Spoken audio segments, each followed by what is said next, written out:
The wait is over. The 19th Non-Aligned Movement Summit is just hours away from officially starting here in the capital, Kampala. This is a high-level event that brings together 120 countries that are not formally aligned with or against any major power bloc. Established in 1961, NAM is the largest grouping of states worldwide after the United Nations.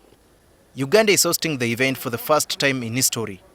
The delegates, who include several heads of state, will convene at Munyonyo Commonwealth Resort in Kampala for the week-long event that starts tomorrow. Most of them, if not all, will enter the country through Entebbe International Airport. A new terminal at the airport was opened this week for the public ahead of the NAM and G77 plus China summits. Delegates will then be picked from here and driven to their respective accredited places of accommodation.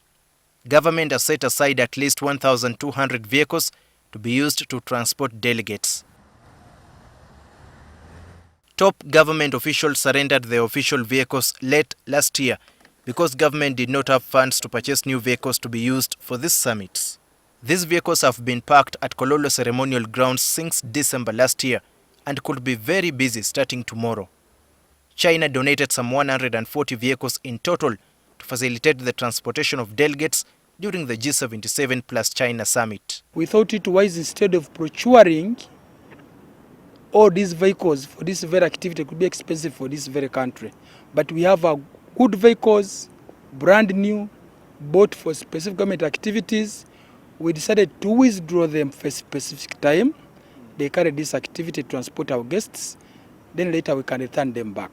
NTV has learned that government has cleared 60 hotels to provide accommodation services for the delegates. 14 of them are in Entebbe, while 44 are in Kampala. 5-star hotels, including Kampala Serena Hotel and Sheraton Hotel, are expected to accommodate the heads of state who will attend the event. Hotel Africana has been accredited to host members of the media. Jane Biamugisha, the executive director of Hotel Owners Association, explains that a thorough criteria was followed in selecting these hotels and that all is set for the visitors to be accommodated. The criteria was a very stringent one. Number one was security, level of training, facilities available, access to the convention center that is going to be holding this conference facility. Even pricing was very key. A government website established specifically to relay information about the Non-Aligned Movement Summit indicates that special discounted rates have been negotiated for delegates at the recommended hotels.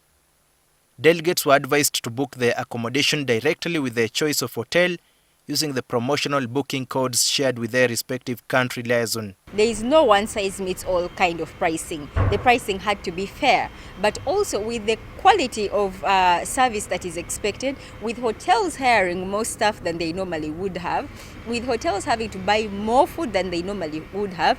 All this had to be taken into consideration. All this is always taken into consideration when it comes to pricing. So it's not that it's a bonanza for the hotels.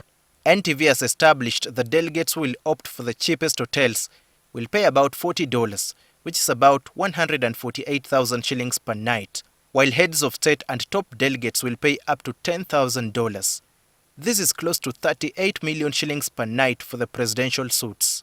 Uganda is expected to take over the chairmanship of Non-Aligned Movement starting this year 2024 until 2027.